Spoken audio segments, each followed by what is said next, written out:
নমস্কাৰ সকলোকে স্বাগতম জনাইছো আৰম্ভ কৰিছো আমাৰ আজিৰ অনুষ্ঠান অভিমত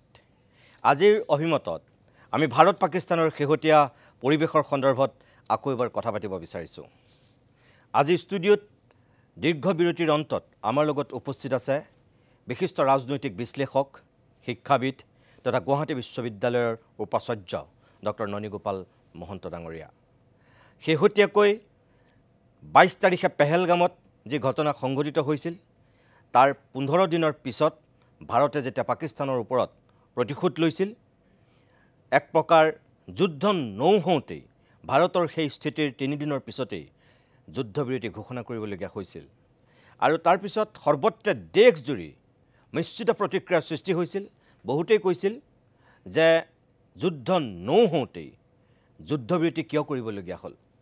ভাৰত কৰবাত হাৰিলে নেকি নে আমেৰিকাৰ ৰাষ্ট্ৰপতি ডোনাল্ড ট্ৰাম্পৰ ভয়ত নৰেন্দ্ৰ মোদীয়ে এই কথাটো মানি ল'লে আসলতে বাহিৰৰ পৰা কিছুমান কথা ক'বলৈ তেনেই সহজ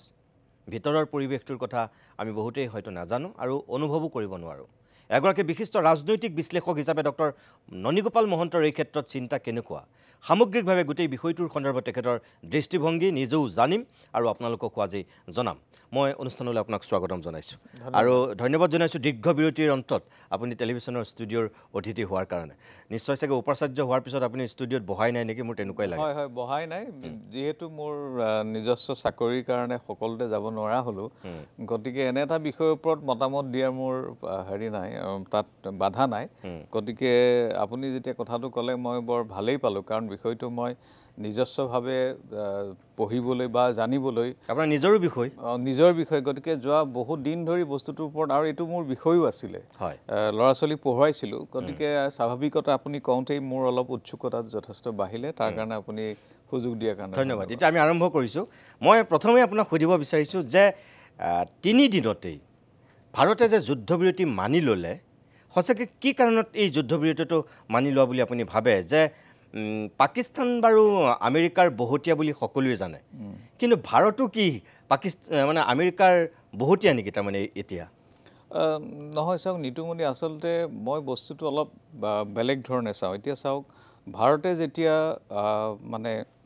এইটো অপাৰেশ্যন সিন্দুৰ বুলি যেতিয়া তেওঁলোকে আৰম্ভ কৰিছিলে তাৰ মূল লক্ষ্য কি আছিলে মূল লক্ষ্য আছিলে কাৰণ যে পাকিস্তানৰ যদি মন কৰে গোটেই ভাৰতবৰ্ষক তেওঁলোকে আক্ৰমণ কৰাৰ জম্মু কাশ্মীৰৰ গয়না লৈ পেলাই এইটো এটা পুৰণি তেওঁলোকৰ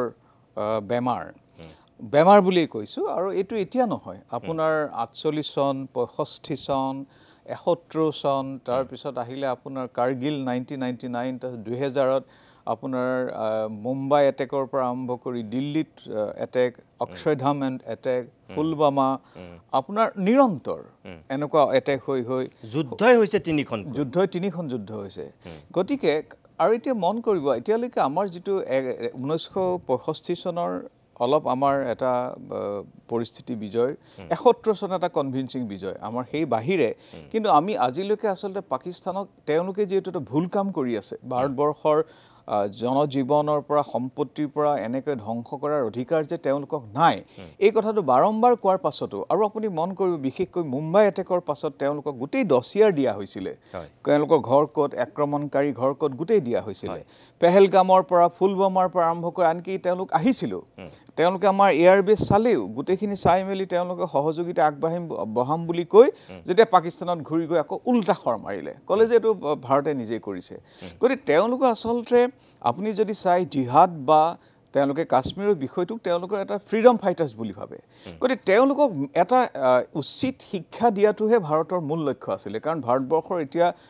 মোদীৰ কথা যে তেওঁৰ মূল লক্ষ্যটো কি যে বিশ্বগুৰু হোৱাৰ গতিকে এই মুহূৰ্তত যুদ্ধৰ যিটো ব্যাপক ক্ষয়ক্ষতি সেই ক্ষয়ক্ষতিৰ প্ৰতি লক্ষ্য ৰখা এটা কথা অন্যহাতে বিশ্বগুৰুৰ লক্ষ্য অন্যহাতে সন্ত্ৰাসবাদক আপুনি আকৌ সহ্যও কৰিব নোৱাৰে তাৰ কাৰণে এইবাৰ ভাৰতবৰ্ষৰ যিটো আক্ৰমণ এই আক্ৰমণটো দুই ধৰণৰ এটা হ'ল প্ৰিএম্পটিভ এটা হ'ল প্ৰ'এক্টিভ এটা হ'ল আপোনাৰ প্ৰ'এক্টিভ অৰ্থাৎ প্ৰিএম্পটিভ মানে আমি কথাটো এতিয়া 11টা স্থানত যে এটেক কৰিলে এই 11টা স্থানত 3 দিনত যিটো আক্ৰমণ হ'ল এই আক্ৰমণ আপুনি যদি চাই মই বিভিন্ন আৰ্টিকেল আৰু পঢ়িলোঁ মই ভাৰতীয় বিশ্লেষকৰ বিশ্লেষণ পঢ়া নাই মই বিভিন্ন জনৰ চাইছিলোঁ যেনে US এম্বেছাডৰ নিকোলাছ বাৰ্ণ হুছেইন হাকানি তেখেত পাকিস্তানৰ এম্বেছাডৰ আছিল আমেৰিকাত 2011-12 চনত renowned American political science Christine Fair তেওঁলোকে পাকিস্তানৰ আৰ্মিক ইনচাৰ্জেণ্ট আৰ্মি বুলি কৈছে ব্ৰিটিছৰ মাইকেল ক্লাৰ্ক তেখেত অন্য এজন ডিফেন্স এনালিষ্ট তেখেতে কৈছে যে Indian response has been to teach Munir মানে আমাৰ যিজন military chief a lesson that the Indians are prepared to do anything or whatever is required. Ako koise, they deployed a battle of groups of Western fleet sitting at a distance of 300 miles away from Karachi and that they are prepared to go anywhere to any extent, unquote. Tar mane, our noted defense expert, apunar John Spencer, teo jitu report dise, teo ki koise sao? তেওঁ কৈছে যে এইবাৰ ভাৰতবৰ্ষই কেৱল পাকিস্তানৰ লগত যুঁজ দিয়া নাই এই যুঁজখন হৈছে ভাৰত আপুনি অস্ত্ৰ কাবৰ পৰা লৈছে ফ্ৰান্সৰ পৰা বা আপুনি ইজৰাইলৰ পৰা কিন্তু প্ৰত্যক্ষভাৱে যুদ্ধত ভাৰতক প্ৰত্যক্ষভাৱে কোনো সহায় কৰা নাই কিন্তু পাকিস্তান যদি মন কৰে তেওঁলোকৰ 90% প্ৰায় অস্ত্ৰ সামগ্ৰী ডিফেন্স এয়াৰ সিস্টেম গোটেই চীনৰ তাৰ পিছত প্ৰত্যক্ষভাৱে আপোনাৰ তুৰ্কী আপোনাৰ প্ৰত্যক্ষভাৱে হেৰি সংগ্ৰামত জপিয়াই পৰিলে তেওঁলোকৰ হেৰি বিমান আহি তেওঁলোকৰ বিমান কোঠত অৱতৰণ কৰিলে তেওঁলোকৰ প্ৰায় 800 যিমানবিলাক আপোনাৰ ড্ৰোন এটেক হৈছে সকলো তুৰ্কীৰ পৰা আহিছে গতিকে এওঁলোকে কৈছে যে এই সময়ত ভাৰতৰ যিটো তিনিটা ডিফেন্স সিস্টেম এইজন মই কোৱা কথা নহয় দে জন স্পেন্সাৰে কৈছে এটা new doctrine of India and A combination of indigenous knowledge system and western technology indigenous system মানে কি আকাশ আৰু কৰছাম যিটো আপোনাৰ ডিফেন্স মিসাইলৰ প্লেটফৰ্ম আৰু লগত যোগ দিছে বাৰাক 8 যিটো ইজৰাইলৰ আৰু ৰাছিয়ান মেড S400 এই যিটো এয়াৰ ডিফেন্স আপোনাৰ স্কাই সিস্টেম এই সিস্টেমটোৱে তেওঁলোকে যথেষ্ট তেওঁলোকৰ যিমানবিলাক ড্ৰোন এটেকৰ পৰা আৰম্ভ কৰি এইখিনিক সম্বৰণ মানে প্ৰতিহত কৰাত সক্ষম হ'ল তাৰ দুই এটা এটো হেৰি হৈছে এটোটো ক'বলৈ এনেকা এখন যুদ্ধ হয় এখন ভিডিও গেমছ নহয়তো কিন্তু আৰু যদি মন কৰে ভাৰতবৰ্ষ ক'ত আক্ৰমণ কৰিলে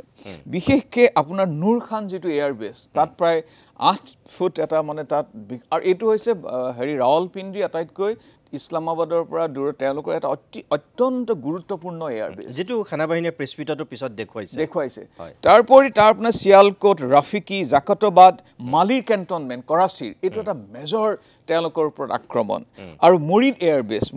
বেসটো আপোনাৰ ড্ৰোন এয়াৰ ওয়াৰফেয়াৰৰ পাকিস্তানৰ আটাইতকৈ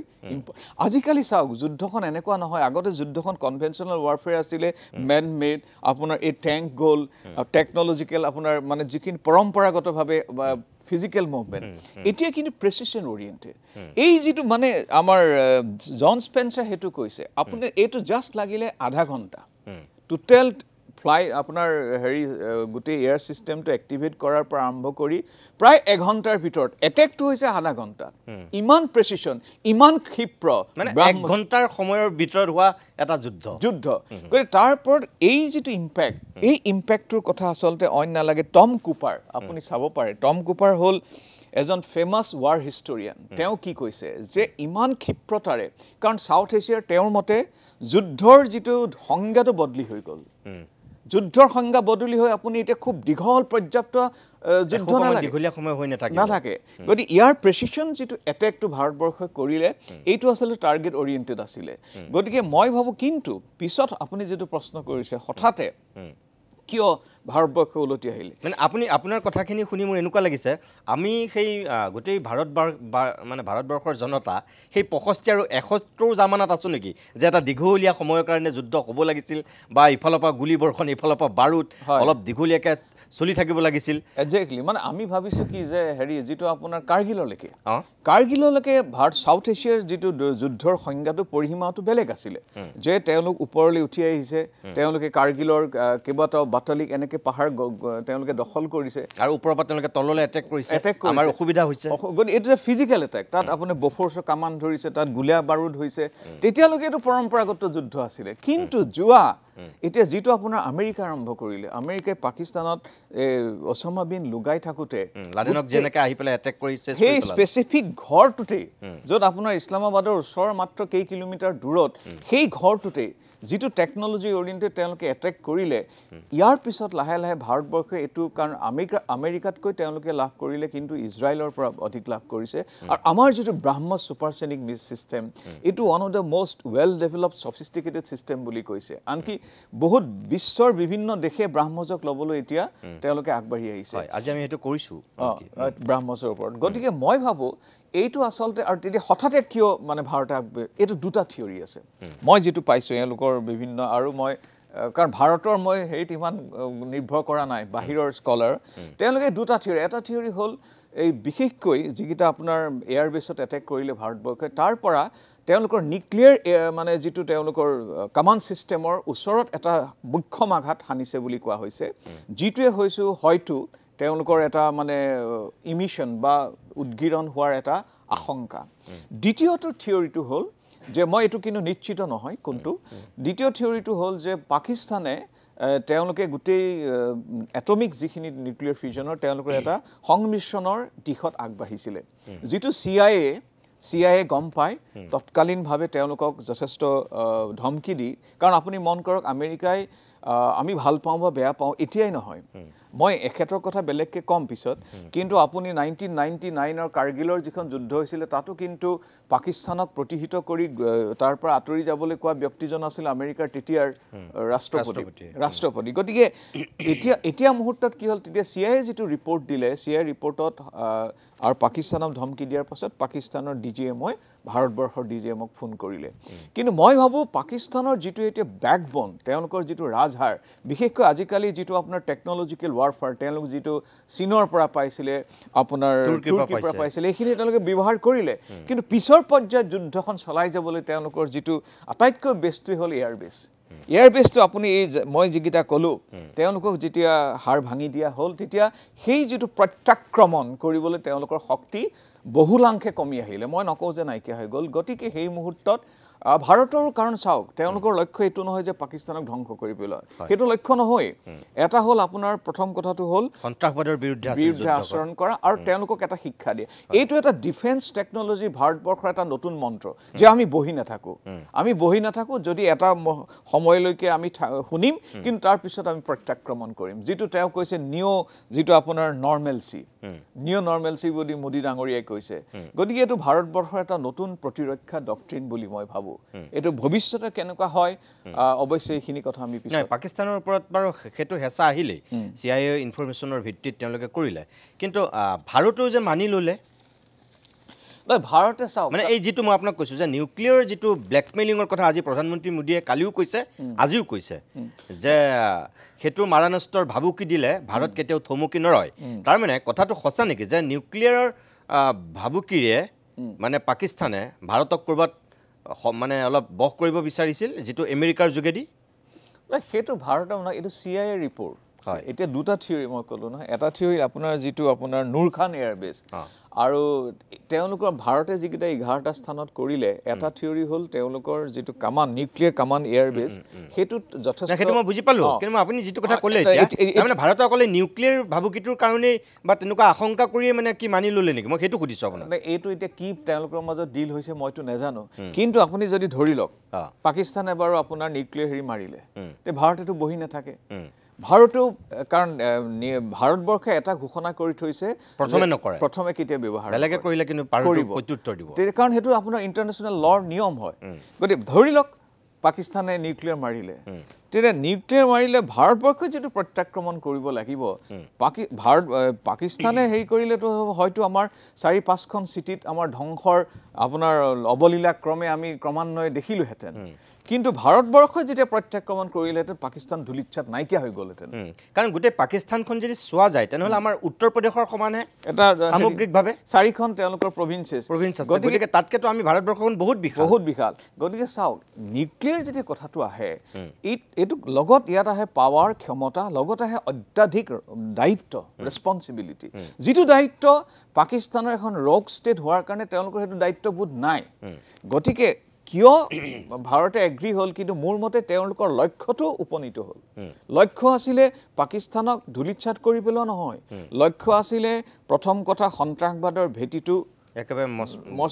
নাইকিয়া কৰা দ্বিতীয়তে আছিলে তেওঁলোকে যেতিয়া প্ৰত্যাক্ৰমণ কৰিলে তেতিয়া তেওঁলোকক প্ৰিএম্পটিভ এটেক কৰি তেওঁলোকৰ যিবোৰ মূল ঘাটি যাৰ জৰিয়তে আপোনাৰ ড্ৰোন এটেক হৈ আছিলে যাৰ যোগেদি আপোনাৰ এয়াৰ বেছ টেৰৰিষ্ট পেডবিলাকে লঞ্চিং হৈছিলে সেইবিলাক ধ্বংস কৰিবলৈ ভাৰতে কৰিলে গতিকে ভাৰতবৰ্ষৰ যিকেইটা মূল লক্ষ্য আছিলে সেইটো উপনীত হৈ গ'ল এতিয়া যদি আপুনি নিউক্লিয়াৰ যুদ্ধ বা ফুল ফ্লেজেড ৱাৰলৈ গুচি যায় এই আজি এইকেইদিনৰ পৰা আৰম্ভ হ'ল বস্তুৰ দাম বাঢ়িলেহেঁতেন পেট্ৰলৰ নাটনি হ'লহেঁতেন আপোনাৰ ইনফ্ৰাষ্ট্ৰাকচাৰ ধ্বংস হ'লহেঁতেন আৰু প্ৰিপেয়াৰ্ড আমি সেইটো কাৰণে প্ৰস্তুত আছোঁ নাই গতিকে আমি চাওঁ যুদ্ধখন এটা আমি ভাবিছোঁ কি তাহাঁতক একদম সেকা দি পেলাই আমি তেওঁলোকক গোটেই কব্জা কৰি পেলাব লাগে ইন্দিৰা গান্ধীয়ে কৰিছিল আমি কৰিব নোৱাৰোঁ কিয় তাৰ পৰিস্থিতি বেলেগ এতিয়া পৰিস্থিতি বেলেগ গতিকে মই ভাবোঁ this is a very responsible decision আৰু ইয়াৰ পিছত কাৰণ চাওক অপাৰেশ্যন সিন্দুৰ শেষ হোৱা নাই ইটছ এ কণ্টিনিউৱাছ প্ৰচেছ বুলি কৈ আছে আৰু আটাইতকৈ ডাঙৰ কথা আপুনি যে কিয় উভতি আহিলোঁ আপুনি পাকিস্তানৰ প্ৰধানমন্ত্ৰী যিটো পাৰ্লিমেণ্টত স্পীচ দিছে স্পীচটো কি দিছে তেওঁ কৈছে চাওক যে পাকিস্তান আমাৰ দেশবাসী আমি পিছুৱাই আহিবলগীয়া হ'ল কেলে আমাৰ হাতত অস্ত্ৰ নাই তেওঁলোকে কৈছে আমাক কোনো সহায় কৰা নাই গতিকে আমাক সহায় লাগে এই যিখিনি ষ্টেটমেণ্ট চাইছে কিন্তু মই ভাবোঁ এইটো এটা কাৰণ পাকিস্তানৰ কি হ'ল তেওঁলোকে যে $2 বিলিয়ন দি দিয়া হ'ল কাৰণ তেওঁলোকৰ অত্যন্ত অৰ্থনৈতিকভাৱে বেয়া অৱস্থা আজি পাকিস্তানৰ যে এইটো অৱস্থা পাইছে কিয় পাইছে তেওঁলোকে অৰ্থনৈতিকভাৱে দুৰ্দশাগ্ৰস্ত তেওঁলোকৰ যিটো মডাৰ্ণাইজেশ্যন নাই এতিয়াও থিঅ'ক্ৰেটিক মধ্যযুগীয় সামন্তীয় এটা প্ৰথাৰ মাজত তেওঁলোক এতিয়াও বস্তুটো চলি আছে গতিকে এইখন ৰাষ্ট্ৰই আপুনি কিমান দূৰ এনেধৰণে চলি থাকিব পাৰিব এইটো এটা ডাঙৰ কথা গতিকে মই নেভাবোঁ যে ভাৰতবৰ্ষৰ উদ্দেশ্য আছিলে পাকিস্তানক ধ্বংস কৰা কিন্তু এটা ষ্ট্ৰং বাৰ্তা দিয়াটো যে তোমালোকে যদি এনেকৈ ব্যৱহাৰ কৰা ভৱিষ্যতে কিন্তু উইল বি আফটাৰ ইউ তোমালোকৰ পাছত আমি যাম গতিকে এতিয়াৰ যুদ্ধ আৰু আনকালৰ হেৰি বদলি হ'ল আপোনাৰ মতে সেই ষ্ট্ৰং বাৰ্তাটো গ'ল নে নগ'ল গৈছে আপুনি চাওক মই মোৰ কথা নহয়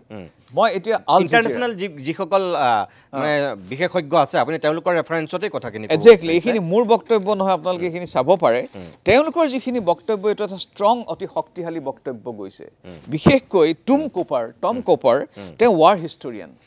তেওঁ কি কৈছে চাওক মানে ৱাৰ হিষ্টৰিয়ান তেখেত অষ্ট্ৰিয়াৰ and I quote when one side is bombing nuclear weapons strategic facilities of the other and the other has no ability to retaliate left then it's a clear cut victory in my books মানে তেওঁলোকৰ আপোনাৰ nuclear জেগাত যে এটা কাণ্ট্ৰিয়ে ধাৰাসাৰ আক্ৰমণ কৰি আছে আৰু আপুনি বাওঁফালে ঘূৰি চাবলৈ আপোনাৰ সময় পোৱা নাই তেতিয়াহ'লে মোৰ দৃষ্টিত এইটো এইখন দেশৰ আপুনি কোৱা কথাটোৰ একদম আপুনি ঠিকেই কৈছে আপুনি কোৱা কথাটোৰ সেইদিনাখন সংবাদমেলখন যদি আপুনি চাইছে আমাৰ তিনিগৰাকী সেনা বিষয়াৰ লগত যেতিয়া আমাৰ DGMৰ যিখন সংবাদমেল তাত যেতিয়া এজন সাংবাদিকে সুধিলে যে ভাৰতে এনেকুৱা এটা পৰ্যায়ত এটেক কৰিলে য'ত তাত পৰমাণু অস্ত্ৰ আছিল আৰু সেইকাৰণেই মানে লাষ্টত তেওঁলোকে ভাৰতৰ লগত যোগাযোগ কৰিবলৈ বাধ্য হ'ল আমেৰিকাৰ যোগেদি তেতিয়া তেওঁ আমাৰ সেনা বিষয়াগৰাকীয়ে খুব কৌশলপূৰ্ণ হাঁহি এটা মাৰি কি বুলি কৈছে তাতে আছিলে নেকি আমি গম নাপাওঁ তেনেহ'লে এইটো আপোনাৰ পৰা গম পালোঁ যেতিয়া ভালেই হ'ল তেওঁ সেই বক্তব্যটোৱে আৰু তেওঁ সেই হাঁহিৰ যিটো চাতুৰ্য সেইটোৰ পৰা কিন্তু আপুনি কোৱা কথাটোৰ বহুত লিংক আছে তাৰমানে তেওঁ সেই সাংবাদিকেও সেই কথাটো গম পায় আৰু আপোনালোকে আৰু এটা চাওক মই ভাৰতীয় টেলিভিশ্যনতকৈ মানে হেৰি টেলিভিশ্যন বেছি আল জাজিৰা জেনেৰেলি আমাৰ ভাৰতৰ প্ৰতি অলপ বিৰোধ কিন্তু তেওঁলোকৰ যিবিলাক আলোচনা হৈছে বিশেষকৈ ইংলেণ্ডৰ যিখিনি কৈছে তাতো এইটো কথা স্পষ্ট কৈছে যে ভাৰতবৰ্ষই এটা এগ্ৰেছিভ পশ্চাৰ লৈছে সীমিত যুদ্ধ কৰিছে আৰু টাৰ্গেট অৰিয়েণ্টেড এটেক কৰিছে এক নম্বৰ এইটো কথা কৈছে দ্বিতীয়টা কৈছে তেওঁলোকৰ আকৌ যিজন এংকৰে কৈছে ন তেওঁলোকৰ ৰাফেল হেনো ভূপতিত হৈছে মোৰ দৃষ্টিত সেইটো কি হৈছে না মই নাজানো হয়তো এখন হ'ব পাৰে F-17 কৰা বুলি কৈছে সেইটোত হ'ব পাৰে এখন আপুনি যদি এতিয়া চাওক মই এই কথাটোৱে কৈছে আচলতে এখন কেৱল ভাৰত পাকিস্তানৰ যুদ্ধ নহয়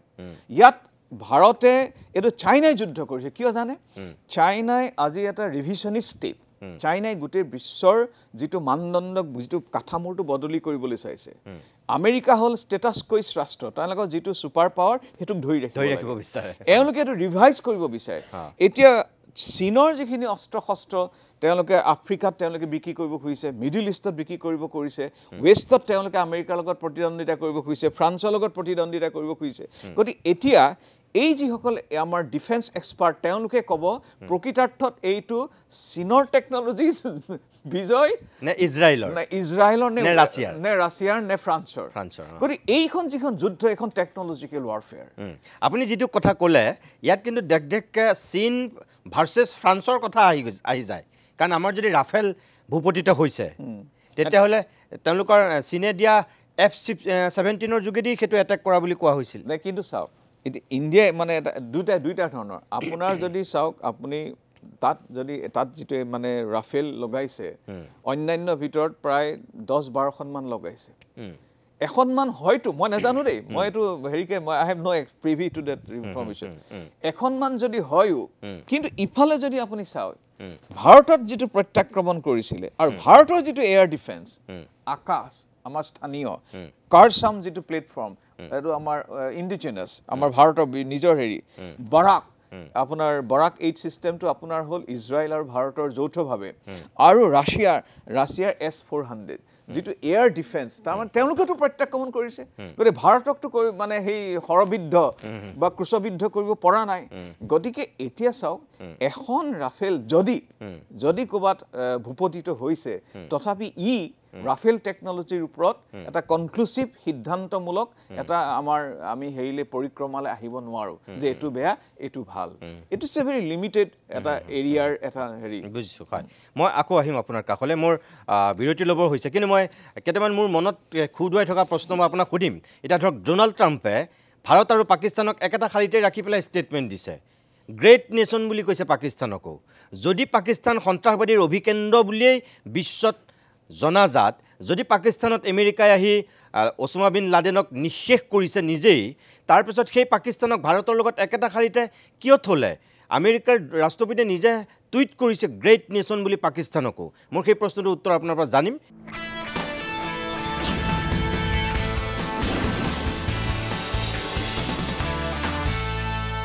ইতিমধ্যে আপোনালোকে গমেই পাইছে আমি ভাৰত পাকিস্তানৰ শেহতীয়া পৰিৱেশৰ সন্দৰ্ভত আজিৰ অভিমতত আকৌ এবাৰ কথা পাতিছোঁ বিশিষ্ট ৰাজনৈতিক বিশ্লেষক, শিক্ষাবিদ আৰু গুৱাহাটী বিশ্ববিদ্যালয়ৰ সন্মানীয় উপাচাৰ্য ডক্টৰ ননী গোপাল মহন্ত ডাঙৰীয়াৰ সৈতে।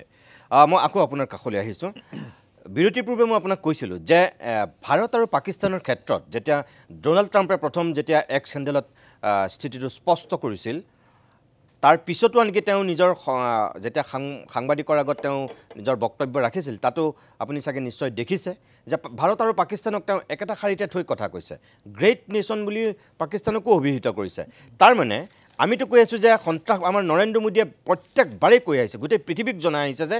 সন্ত্ৰাসবাদীৰ অভিকেন্দ্ৰ হৈছে পাকিস্তান। আকৌ ওছামা বিন লাডেনক সেই আমেৰিকাই পাকিস্তানতে আহি নিজে ধ্বংস কৰিছে। দুই এবাৰ আগতে আমেৰিকাৰ প্ৰাক্তন ৰাষ্ট্ৰপতিৰ পৰা ধৰি বৰ্তমানৰ ৰাষ্ট্ৰপতিয়েও কিন্তু দুই এবাৰ কঠোৰ বাৰ্তা দিছে, নিদিয়াকৈ থকা নাই। আগতে ধৰক আপুনি কেইবাবাৰো কৈছে না পাকিস্তানক এইবিলাক কাৰ্যকলাপ বন্ধ কৰিব লাগে বুলি, সন্ত্ৰাসবাদীৰ কাৰ্যকলাপ। তাৰপিছতো এই যে গ্ৰেট নেশ্যনত ৰাখিলে, ভাৰতৰ লগত একেটা শাৰীতে ৰাখিলে, আপুনি কি বুলি ভাবে যে পাকিস্তানৰ মানে আমেৰিকাৰ কাৰণে পাকিস্তান কি সন্ত্ৰাসবাদৰ অভিকেন্দ্ৰ নহয় নেকি আজিৰ দিনত? মানে চাওক ডনাল্ড ট্ৰাম্প হৈছে এজন অতি আনপ্ৰেডিক্টেবল আৰু বিজনেছ মাইণ্ডেড মানুহ। তেওঁ কেতিয়া ক'ত কি কয় তাৰ নিজৰ টীমটোৱে আচলতে ধৰিব নোৱাৰে। এজন আনপ্ৰিটেঞ্চিয়াছ, যি মন যায় আপুনি চাওক, মই এতিয়া আপুনি যি মন যায় মুখত ক'ব নোৱাৰে, কিন্তু আপুনি ডনাল্ড ট্ৰাম্প এনেকুৱা এজন ব্যক্তি, তেওঁ সেইটো কাৰণে যথেষ্ট সমালোচিত হৈছে। এই মানুহজনে কিন্তু তেওঁৰ যিটো কথা কৈছে এইটো আচলতে ভুল হৈছে বুলি US এম্বেচাডৰ, মই আকৌ তেওঁলোকৰ এজন নিকলাছ বাৰ্নছ বুলি ব্ৰুকিং ইনষ্টিটিউশ্যনত তেওঁ এটা কথা কৈছিলে। Brooking institution is a famous academic institution, যে it would be a mistake to treat India and Pakistan equally. Our relationship with India is increasing, but we have no confidence in Pakistan. Exactly. মানে মই এটা কথা কৈছোঁ চাওক, এইটো যে Donald ট্ৰাম্পে কৈছে, তেওঁ আচলতে he is in a hurry to win Nobel peace prize. তেওঁক মানে এটা মানে আন্তৰ্জাতিক স্বীকৃতি লাগে, কাৰণ তেওঁ এতিয়া যথেষ্ট মানে হাঁহিয়তৰ পাত্ৰ হৈছে, বিশেষকৈ এই যে ট্ৰেড টেৰিফছ লৈ পেলাই চীনৰ কক ভাৰতৰ বা বিভিন্ন বিশ্বৰ লগত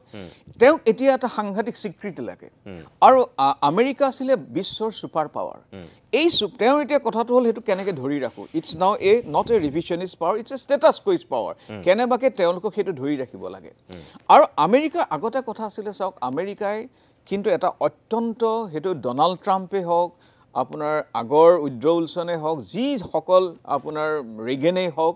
এই মানে আমেৰিকা আচলতে সাংঘাতিক কিন্তু নিজৰ ৰাষ্ট্ৰখনক লৈ এখন সাংঘাতিক ধৰণে ছেল্ফ ইণ্টাৰেষ্ট থকা এখন ৰাষ্ট্ৰ সেইটোতো হয় এতিয়া কি ক'লে পাকিস্তানক পাকিস্তান যে আজি বহুলাংশে এনেকুৱা অৱস্থালৈ পালেহি তাৰ কাৰণে কিন্তু আমেৰিকা প্ৰত্যক্ষভাৱে দায়ী কিয় দায়ী চাওক যেতিয়া আপোনাৰ ৰাছিয়া কাষলৈ আহিলে আফগানিস্তানত তেতিয়া ৰাছিয়াক ধ্বংস কৰিবৰ কাৰণে আপোনাৰ পাকিস্তানৰ সহায় ল'লে গতিকে পাকিস্তানক এটা জিহাদী ফ'ৰ্চ এটা তেওঁলোকে এনেকুৱা ধৰণে সৃষ্টি কৰিলে যিটো জিহাদী আজি সেই আফগান ৱাৰত যুদ্ধ কৰিলে হয় কিন্তু সেইখিনি জিহাদীয়ে আচলতে এনেকুৱা এটা মনষ্টাৰ দৈত্যৰ সৃষ্টি কৰিলে যিটো দৈত্য আপোনাৰ কাশ্মীৰ ভাৰতত আজি তাণ্ডৱ চলাই আছে গতিকে আমেৰিকা হ'ল পাকিস্তানৰ একেবাৰে পুষ্যপুত্ৰ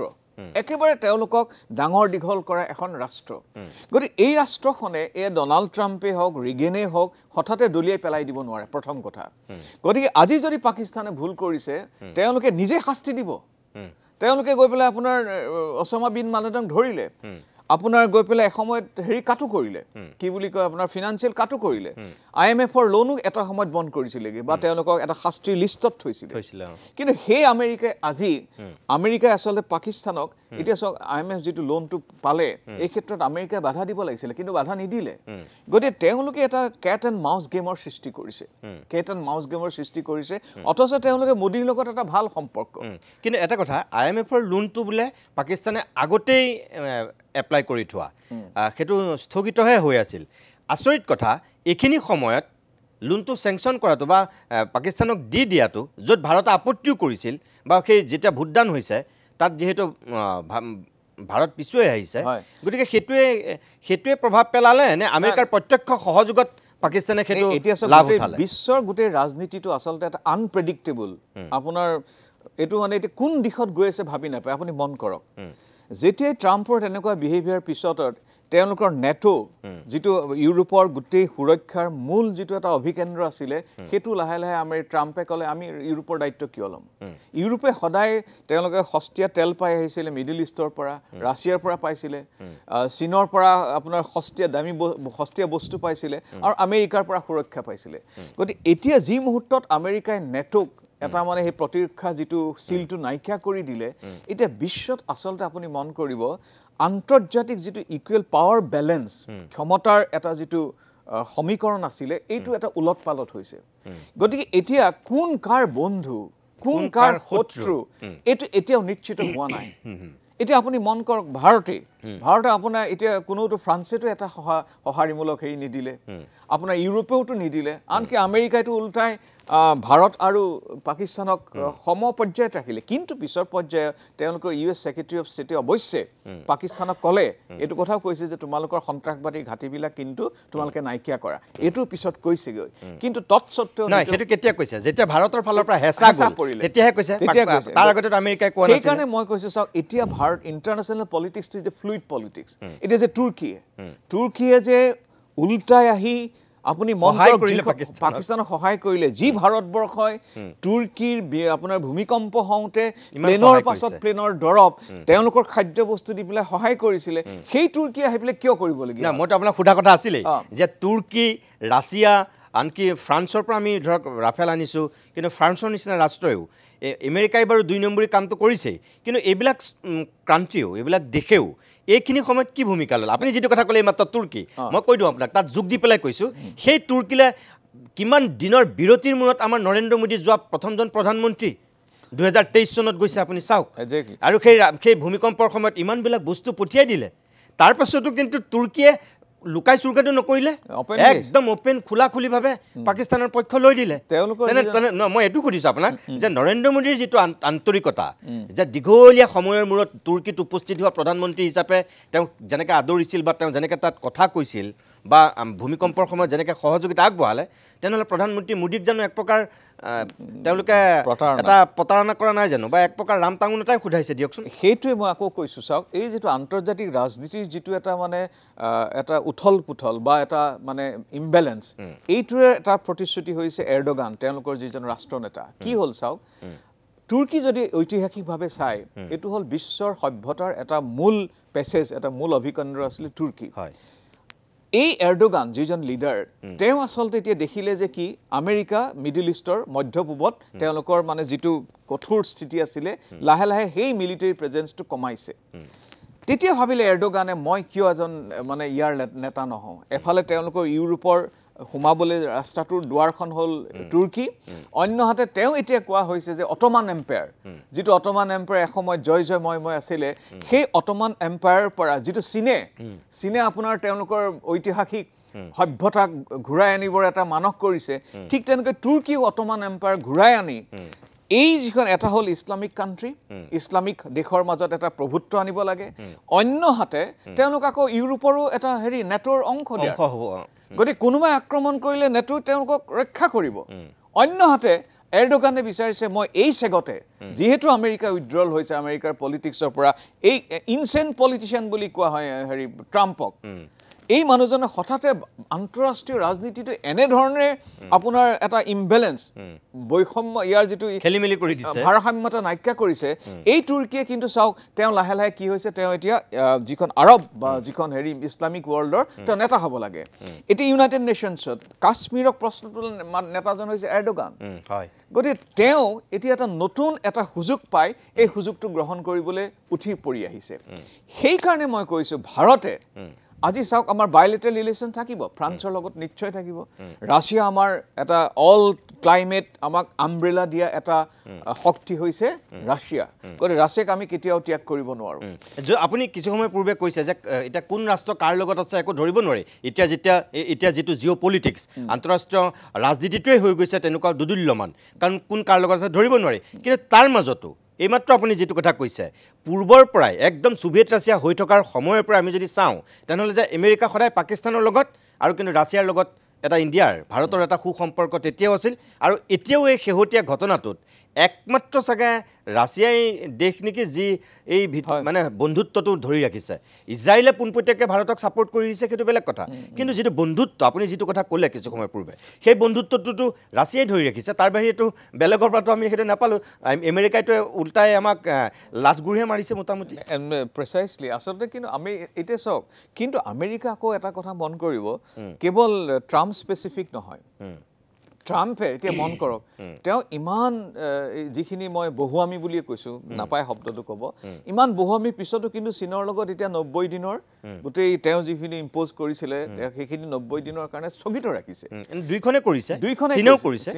সেইকাৰণে মই কৰিছোঁ ট্ৰাম্প মানে আমেৰিকা নহয় যদিও তেওঁ ৰাষ্ট্ৰপতি কিন্তু তেওঁৰ এটা বৃহৎ টীম আছে মই নিশ্চিত বিশ্বাস যে এই টীমটোৰ ইনফ্লুয়েন্সৰ পিছতেই আমেৰিকাই পাকিস্তানক কৈছে তোমালোকে কিন্তু টেৰৰ ঘাটিবিলাক নষ্ট কৰা কিন্তু গতিকে ৰাছিয়া ভাৰতবৰ্ষৰ হৈছে অল ৱেডাৰ ফ্ৰেণ্ড যি তেওঁলোকে সদায় আছে আৰু সেই কাৰণে মোদীয়ে যেতিয়া ইউক্ৰেইনক ৰাছিয়াই আক্ৰমণ কৰিছিলে বা চলি আছে এতিয়াও ৰাছিয়াক কণ্ডেম তেওঁলোকক মানে এই যুদ্ধক মানে নচ্ছাত কৰিবৰ কাৰণে ইউৰোপীয়ে নিৰন্তৰ ভাৰতবৰ্ষক হেঁচা দি আছে যে তোমালোকে এইটো হেৰি কৰা তেওঁলোকৰ অইল নল'বা তেওঁলোকক তোমাৰ হেৰি কৰা তেওঁলোকক নিন্দা কৰা তেওঁলোকক বয়কট কৰা ইমান পিছতো কিন্তু ভাৰতে নিজৰ স্থিতিতে অটল হৈ থাকিলে তথাপি কিন্তু মোদীয়ে এটা কথা কৈছিলে যে war is not the solution কিন্তু ৰাছিয়াকো কৈছে আৰু মধ্যস্থতাকাৰী হ'বলৈ তেওঁ আগবাঢ়ি গৈ আছে গতিকে ৰাছিয়াক ভাৰতবৰ্ষই কেতিয়াও নৈ কৰিব নোৱাৰে কিন্তু নিতুমণি মই এটা বেলেগ কথা ক'ব খুজিছোঁ এতিয়া মই যিটো দেখিছোঁ ভাৰতৰ স্থিতিটো লাহে লাহে ইজৰাইলৰ নিচিনা হৈছে মই তেওঁৰ নীতিটো সমৰ্থন কৰি কোৱা নাই দেই যেনেকৈ Israel Lebanon Egypt Jordan PLO চিৰিয়া তেওঁলোকক এনেধৰণে আগুৰি আছে তাৰ মাজত তেওঁলোকে এতিয়াও ইজৰাইলৰ আপুনি যদি চাই তাৰ খেতি আপোনাৰ পানীৰ ব্যৱহাৰ টেকন'লজি ব্যৱহাৰ নিয়মানুবৰ্তিতা মানে এনেকুৱা এখন দেশ মই বিশ্বত বিৰল অথচ চাৰিওফালে শত্ৰু ৰাষ্ট্ৰ আগুৰি আছে গতিকে মই তেওঁলোকৰ নীতিখিনি সমৰ্থন কৰি নাই কোৱা PLক স্বীকৃতি দিব লাগে এইটো মোৰ আগৰ পৰাই মই কৈছোঁ কিন্তু আজি ইজৰাইলৰ যিটো স্থিতি ইমান আবৃত্ত হৈ থকাৰ পিছতো কিন্তু ইজৰাইলক কোনেও কিন্তু ইমান পৰা নাই ভাৰতৰ অৱস্থাটো তেনেকুৱা ভাৰতৰ এতিয়া তেনেকুৱা হৈছে আপুনি মন কৰক ভাৰতে এইখন যুঁজ পাকিস্তানৰ বিৰুদ্ধে নাই কৰা ভাৰতে এইখন যুঁজ চীনৰ বিৰুদ্ধে কৰিছে কাৰণ গোটেই বিশ্বই চাই আছে কাৰণ গোটেই ভাৰতৰ লগত যুঁজ কৰাৰ টেকনলজিটো আহিছে চীনৰ পৰা গতিকে this is not a war between India and Pakistan এইটো চাইনা আহিছে গতিকে চীন আমাৰ বিপক্ষে পাকিস্তান বিপক্ষে কিন্তু এটা কথা ভাল কথা যে শ্ৰীলংকাৰ লগত আমাৰ এটা সম্পৰ্ক পুনৰ উত্থান হৈছে মালদ্বীপছত আমি প্ৰায় $5 মিলিয়ন হেৰি দিয়া হৈছে এটা মানে এটা ভাল এইটো বেয়া অৱস্থা বুলি ক'ব নোৱাৰে কিন্তু এতিয়া আপুনি শ্ৰীলংকাৰ লগত কমপ্লিট ভাল হৈ গৈছে বুলি আপুনি ক'ব নোৱাৰে কাৰণ তাত যিহেতু ৰাজনৈতিক পৰিঘটনাৰ চেঞ্জ এটা আহিছে কাৰণে তাত এতিয়া বামপন্থী আহিছে আৰু ধৰক সিদিনাখনলৈকেতো তাৰ আনকি শ্ৰীলংকাৰ গোটেই কলম্বোৰ যিটো ৰাষ্ট্ৰপতি ভৱন সেইটোতো চীনে বনাই দিছে কিন্তু তাতে কি হামবন দুটা যিটো তেওঁলোকৰ এটা কথাও আছে চীনৰ কথাটো ক'ল চীনে তেওঁলোকক দিছে কিন্তু এখন ফ্ৰীত নাই কৰা বিনা পইচাত নাই কৰা সেইটো হয় হামবন দুটা যিটো পৰ্ট এতিয়া কি হ'ল পৰ্টটো তেওঁলোকৰ 99 ইয়াৰ্ছ লিজত দিবলগীয়া সেইটো হয় গতিকে আপুনি আফ্ৰিকা আৰু আনকি শ্ৰীলংকাত আজি এটা কথা হৈছে যে চীন আহিছে চীন আগ্ৰহী কিন্তু চীনে ফ্ৰীকে কাকো দিবলৈ অহা নাই তাত লেবাৰ ফ'ৰ্চ চীনে নিজৰ লৈ আহে টেকনলজি নিজৰ লৈ আহে কিন্তু তেওঁলোকৰ যিটো টেকনলজি নহ সেইটো আপোনাৰ শ্ৰীলংকাক নাই দিয়া না মই আপোনালোকে তাক মই নিজে কলম্বোত মই নিজে দেখিও আহিছোঁ তাত কলম্বৰ ভাষাৰ লগতে তাত চাইনিজতো গোটেইখিনি তেওঁলোকে হৰ্ডিং মাৰি পেলাই লিখি থৈ দিছে পৰ্টটোত গোটেইটো তেওঁলোকৰ যে কাম চলি আছে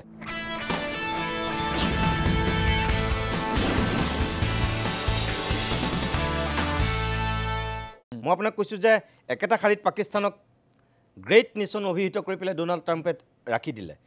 কিয় মানে পাকিস্তান ভাৰতৰ লগত একে নেকি তাৰমানে নহয় আমেৰিকাৰ আচলতে চাওক এইটো এটা প্ৰেক্ষাপট আছে মানে প্ৰেক্ষাপটটো এনেকুৱা যে যিটো আপোনাৰ গ্ৰেট নেশ্যনছ বুলি ইণ্ডিয়া পাকিস্তান দুইটাক একেলগে কৈছে কিন্তু দুইটাক একেলগে কৰাটোৱে বৰ ডাঙৰ কথা এই কাৰণে কাৰণ গোটেই যিটো এইটো এটা হাইফেনেটেড ৰিলেশ্যনশ্বিপ আছিলে মানে ইণ্ডিয়া পাকিস্তান আৰু আপুনি মন কৰিব আগতে আমেৰিকাই ভিজিট কৰিলে পাকিস্তানলৈ প্ৰথম যায় তাৰপিছত ভাৰতলৈ যায় গতিকে এই কিন্তু বিল ক্লিণ্টনে এইটো ডিহাইফেনেটেড কৰিলে মানে অকল ভাৰতলৈকে আহিলে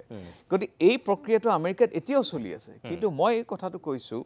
ডোনাল্ড ট্ৰাম্পে হয়তো এনেকুৱা হ'ব পাৰে যে পাকিস্তানক তেওঁলোকে আফগানিস্তানত এটা নতুন ভেটি কৰিব খুজিছে এটা আপুনি যদি মন কৰে ৰিসেন্টলি আপুনি দেখিব আমেৰিকাৰ যথেষ্ট এতিয়া হেৰি পুনৰ আৰম্ভ কৰিব বিচাৰিছে গতি আমেৰিকা এখন অত্যন্ত চতুৰ ৰাষ্ট্ৰ এনেকুৱাও হ'ব পাৰে পাকিস্তানক গ্ৰেট নেশ্যন একেটা শাৰীত থৈ হয়তো তেওঁলোকৰ সামৰিক ঘাটি কৰিব বিচাৰিবও পাৰে কিন্তু পিছ মুহূৰ্ততে কিন্তু তেওঁৰ এই যিটো স্থিতিটোক তেওঁৰ যিখিনি সহযোগী আপোনাৰ মই ডিফেন্স আপোনাৰ হেৰি সেক্ৰেটাৰী অফ হোমৰ কথাটো ক'লোৱেই তেওঁলোকে কিন্তু এটা অপ'জ কৰিছে তেওঁলোকে কৈছে পাকিস্তানক কিন্তু টেৰৰিজিমৰ ঘাটি নাইকিয়া কৰিব লাগিব গতিকে মোৰ ব্যাখ্যা এনেকুৱা যে এইটো হয়তো যদি ইণ্টেনশ্যনেলি কৰিছে ইচ্ছাকৃতভাৱে যদি কৰিছে প্ৰথম কথা হ'ল আমেৰিকাৰ যিটো আপোনাৰ আফগানিস্তানৰ সাউথ এছিয়াৰ ভূমিকাটো তেওঁলোকে হয়তো ব্যাপক কৰিব খুজিছে এক নম্বৰ দুই নম্বৰ পাকিস্তানক যদি ৰোগ ষ্টেট হিচাপে এৰি দিয়া হয় তেওঁলোকে কাইলৈ কি কৰেগে ঠিক নাই ইয়াৰ নিউক্লিয়াৰ ফেচিলিটিজখিনি যদি আপুনি আন্তৰ্জাতিকভাৱে ভালদৰে নিৰীক্ষণ কৰা নহয় কাইলৈ বিশ্বৰ কাৰণে এটা ত্ৰাসৰ স্বৰূপ হ'ব পাৰে গতিকে আমেৰিকাই হয়তো পাকিস্তানৰ এফেয়াৰ্ছৰ ওপৰত অধিক নিৰীক্ষণ কৰিব বিচাৰিব পাৰে গতিকে এইটো দুই ধৰণৰ এটা হ'ল তেওঁ আফগানিস্তানৰ কাৰণে এখন নেইবৰিং ষ্টেট লাগে য'ত তেওঁলোকৰ বেছ লাগে দ্বিতীয়তে তেওঁলোকৰ যিটো ৰোগ ষ্টেট আজি আপুনি মন কৰক এইটো থিয়ৰী হ'ল তেওঁলোকৰ নিউক্লিয়াৰ ক'বাত ফিউজনৰ হেৰি আৰম্ভ হৈছে নেকি গতিকে তেনেকুৱা এখন ৰাষ্ট্ৰ কি ঠিক কাইলৈ যদি টেৰৰিষ্টৰ হাতত নিউক্লিয়াৰ গোটেই কমাণ্ড ষ্ট্ৰাকচাৰটো গুচি যায় এনেকুৱাৰ কাৰণে হয়তো এখন ৰেছপন্সিবল ৰাষ্ট্ৰৰ তাত নিৰীক্ষণ লাগে এনেকুৱাও হ'ব পাৰে কিন্তু মূলতঃ তেওঁৰ এই স্থিতিটো উক্তিটো অন্য তেওঁলোকৰ যিটো টিমটোৱে কিন্তু ইমান সমৰ্থন নাই কৰা কিন্তু আৰু আপুনি নাভাবেনে যে এইটো সেই স্থিতিটো ভাৰতৰ কাৰণে অপমানজনক হৈছে ভাৰতৰ কাৰণে চাওক ভাৰতে এতিয়া তেওঁতো মোদী মেৰা ইটছ মাই ফ্ৰেণ্ড বুলি কয় কিন্তু সেই একেটা মানুহে আকৌ পিছ মুহূৰ্তত আপোনাৰ টেৰিফ পুৰা সম্পূৰ্ণৰূপে জাৰি দিয়ে পুৰা আপোনালোকক গতিকে Trump is a unpredictable politician তেওঁ কি ক'ব পিছ মুহূৰ্তত কি ক'ব একো গম নাপায় আকৌ পিছ মুহূৰ্ততে তেওঁ কৈ দিব Modi is my very good friend গতিকে এই মানুহটোৱে মোৰ দৃষ্টিত এটা মানে বিশ্বৰ ৰাজনীতিৰ এটা নতুন নায়ক যিটো নায়কৰ মহম্মদ বিন তুগলক বুলি এজন আমাৰ হেৰি আছিলে তেনেধৰণৰ এই নেতাজনে মোৰ মতে আনকি আমেৰিকাও ঠিক আপুনি যিটো কথা ক'লে যে আনপ্ৰেডিক্টেবল সঁচাকৈ এজন বিশ্বাসযোগ্য মানুহ নহয় তেওঁ কোন সময়ত কান্দুলি মাছৰ দৰে লুটিবাগৰ মাৰে একো ঠিক নাই কিন্তু তাৰ বাহিৰে মই আপোনাক যে কিছু সময় পূৰ্বে ক'লোঁ ৰাছিয়াক বাদ দি বাকী যদি আমি চাওঁ চীনটো আমাৰ বিৰোধীয়েই তুৰ্কীয়ে যিটো কাম কৰিলে বা ফ্ৰান্স জাৰ্মানী এনেকুৱা যিবিলাক দেশ আছে এই বিপদৰ সময়ত ভাৰতেতো বিশ্বগুৰু হ'বলৈ নৰেন্দ্ৰ মোদী চেষ্টা কৰি আছে আৰু ভাৰতক তৃতীয় অৰ্থনীতিলৈ নিবলৈ চেষ্টা কৰি আছে এই সময়ত বাকী যিবিলাক বন্ধু ৰাষ্ট্ৰ বুলি ভাৰতে গণ্য কৰিছে বা ভাবিছে মই তৃতীয় বিশ্বৰ দেশবিলাকৰ কথা কোৱাই নাই মই আপোনাক ফাৰ্ষ্ট ৱৰ্ল্ডবিলাকৰ কথাই কৈছোঁ যে প্ৰথম বিশ্বৰ যিবিলাক দেশ উন্নত ৰাষ্ট্ৰবিলাকৰ কথাই কৈছোঁ সেইবিলাকৰ পৰাও আপুনি ভাবেনে যে এইখিনি সময়ত ভাৰতে যিটো আশা কৰিছিল সেই সহযোগিতাটো পালে বুলি নাই এইটো আপুনি চাওক ভাৰতে আচলতে আগতেও নাই পোৱা এতিয়া চাওক ভাৰতবৰ্ষই আপুনি এতিয়া মন কৰক মানে মুম্বাই এটেক হ'ল আপোনাৰ পাঠানকোট এটেক বালাকোট এটাৰ পিছত এটেকটো হৈ আছে তেতিয়ানো তেওঁলোকে কেতিয়া আমাক সমৰ্থন দিছিলে কিন্তু ভাৰতবৰ্ষই এটা ইনিচিয়েটিভ লৈ আছে লৈ পেলাই ইউনাইটেড নেশ্যনছলৈ নিলে ইউনাইটেড নেশ্যনছে প্ৰস্ক্ৰাইবড অৰ্গেনাইজেশ্যন লস্কৰী তৈবাক হিচাপে ঘোষণা কৰিলে তাৰপিছতো তেওঁলোকে একো নকৰিলে তাৰপিছতো পাকিস্তানে আপোনাৰ এইড পাই আছে আন্তঃৰাষ্ট্ৰীয় সংগঠনৰ পৰা গতিকে এই যিটো আপুনি যিটো কৈছে কোনোবা ফ্ৰান্সে হওক আমেৰিকাই হওক ইউৰোপেই হওক ভাৰতবৰ্ষৰ পক্ষত থিয় দিবহি ইটছ এ মাল্টিপলাৰ ৱৰ্ল্ড এইটো বহু মাত্ৰিক এখন আজিকালি আন্তৰ্জাতিক ব্যৱস্থালৈ গতি গ'ল আগতে হ'লহেঁতেন যদি আপুনি কোল্ড ৱাৰ সময়ত বোলে ভাৰতবৰ্ষৰ ৰাছিয়াৰ লগত আছে ৰাছিয়া উঠি পৰি আহি গ'লহেঁতেন যে এতিয়া যিটো চীনে কৰিলে চীনে লাষ্টত কি বুলি ক'লে যে পাকিস্তানৰ যদি সভৰেণ্টি যদি হেৰি হয় বিপদাপন্ন হয় আমি কাষত থিয় দিম কাৰণ চীন হ'ল পাকিস্তানৰ এখন ক্লাইণ্টেল ষ্টেট কিন্তু বাকী আপুনি যদি আন্তৰ্জাতিক ৰাষ্ট্ৰ ব্যৱস্থাটো চাই এইটো এটা বাইপলাৰ ৱৰ্ল্ড নহয় এইটো এটা ছুপাৰ আমুক পাৱাৰ নাই এতিয়া তাত মাল্টিপলাৰ ৱৰ্ল্ড হৈ গ'ল এই মাল্টিপলাৰ ৱৰ্ল্ডত ইমিডিয়েটলি এটা বিপদ নোহোৱালৈকে কোনো ৰাষ্ট্ৰই আপোনাক টেকনলজি দিব আপোনাক ব্যৱসায় কৰিব কিন্তু আপোনাৰ বিপদটো তেওঁলোকে গাত পাতি নলয় না গাতটো পাতি নলয় কিন্তু মই কৈছোঁ যে নৰেন্দ্ৰ মোদীয়ে যিটো চেষ্টা কৰি আছে ইমান যে তেখেতে বিশ্বগুৰু হ'বলৈ ভাবিছে বা তেওঁ এটা সুসম্পৰ্ক তেওঁ ভাৰতৰ পক্ষত নহয় মই আপোনাক এইটোহে সুধিছোঁ যে এনেকুৱা হ'ব পাৰে নেকি যে তৃতীয় অৰ্থনীতিৰ দেশ হ'বলৈ যিহেতু ভাৰত গৈ আছে ভাৰতৰ এই উত্থানটোক চীনেতো নিবিচাৰে দিয়কচোন আমেৰিকায়ো নিবিচাৰাৰ কাৰণ এটা আছে যে এছিয়াত দুটা সিংহ সৃষ্টি হ'ব এফালে চীন আৰু এফালে ভাৰত যদি তৃতীয়লৈ আমি উত্তীৰ্ণ হওঁ কাৰণ ইফালে ফাৰ্ষ্ট আমেৰিকা ছেকেণ্ড চীন আৰু তেতিয়া থাৰ্ড ইণ্ডিয়া হিচাপে এছিয়াতে দুটা মহাশক্তিৰ উত্থান ঘটিব যিটো চীনে যিটো আমেৰিকাই কেতিয়া বিচাৰে চাওক এতিয়া কুৱেড কৰিলে আমেৰিকাই চাওক নিজৰ স্বাৰ্থৰ কাৰণে ভাৰতক ভাল পায় এতিয়া কুৱেডৰ যিটো আপোনাৰ কৰিলে আপোনাৰ তাত জাপান আছে তাত আপোনাৰ চীন আছে আপোনাৰ অষ্ট্ৰেলিয়া আছে ভাৰত আছে কেলে কৰিছে এছিয়া পেচিফিকত চীনৰ যিটো ক্ৰমবৰ্ধমান শক্তিটোক ৰোধ কৰিবলৈ তেওঁলোকে ভাৰতক উচতাই দিব বিচাৰে গতিকে ভাৰতক লাগে কেতিয়া লাগে চীনক প্ৰতিৰোধ কৰাৰ ক্ষেত্ৰত লাগে কিন্তু ভাৰতে এইটো কথা বুজিব লাগিব এতিয়া ভাৰতে সেইকাৰণে ব্ৰিক্স কৰিছে ব্ৰিক্স মানে ব্ৰাজিল ৰাছিয়া চাইনা ইণ্ডিয়া এতিয়া 22খনমান দেশে আহিছে গতিকে মই এইটো কথা কৈছোঁ নিতুমণি যে চাওক এইখন এখন মাল্টিপলাৰ ৱৰ্ল্ডত আপুনি কাকো বিশ্বগুৰু আপোনাৰ এইটো আপোনাৰ লক্ষ্য 2047 চনত আপুনি হ'বগৈ এতিয়া হয়তো জাপানক আপুনি অতিক্ৰম কৰিবলৈ বেছি দিন নাই বা হৈছে কিন্তু মোৰ কথাটো হ'ল সেইকাৰণেই ভাৰতবৰ্ষে আপুনি যে ক'লে কিয় যুদ্ধখন কমাই দিলে এখন ৰেছপন্সিবল ৰাষ্ট্ৰ হিচাপে আপুনি যুদ্ধ এটা বিকল্প নহয় যুদ্ধ could B A last resort number 1 number 2 সেইকাৰণে মই কৈছোঁ ভাৰত আজি ইজৰাইলৰ দৰে স্থিতি এটা আহি পৰিছে মই নীতিটোৰ কথা নাই কোৱা দেই এই নীতিটোত আমাক অৰ্থনীতিৰ বিকাশ লাগিব 1 নম্বৰ 2 নম্বৰে আমাক এনেকুৱা এটা সেল্ফ ডিফেন্স সিস্টেম লাগিব যে প্ৰতিৰক্ষা ব্যৱস্থা যাতে আমি চীনক প্ৰতিহত কৰিব পাৰোঁ আজি আমাৰ লক্ষ্য পাকিস্তান নহয় মই বাৰম্বাৰ এটা কথা নিতুমণি ক'ব খুজিছোঁ যে আজি আমাৰ প্ৰতিৰক্ষাৰ থ্ৰেট হৈছে চীন একদম গতিকে চীনৰ লগত তাৰ অৰ্থ এইটো নহয় যে আমি বায়লেটাৰেলি এনগেজ নহ'ম তেওঁলোকৰ লগত এনগেজো হ'ব লাগিব তেওঁলোকৰ লগত আমি প্ৰয়োজন হ'লে আমি হৈছোঁ যেতিয়া পেৰিছ ক্লাইমেট এগ্ৰিমেণ্টৰ সময়ত জলবায়ুৰ ক্ষেত্ৰত আমি চীনৰ লগত হেৰি কৰিছোঁ আমি মোকাবিলা কৰিছোঁ একেলগ হৈছোঁ SCO চাংহাই কোঅপাৰেশ্যন যিটো অৰ্গেনাইজেশ্যন তাৰ ক্ষেত্ৰত আমি চীনৰ লগত আছোঁ ব্ৰিক্স আমি চীনৰ লগত আছোঁ গতিকে আমি তেওঁলোকৰ লগত হাতো মিলাম অৰ্থনৈতিকভাৱে আমি চুক্তিও কৰিম আমি তেওঁলোকৰ দ্বিপাক্ষিক এটা সম্পৰ্ক আমি ত্বৰান্বিত কৰিব লাগিব কিন্তু at the same time preparedness for everything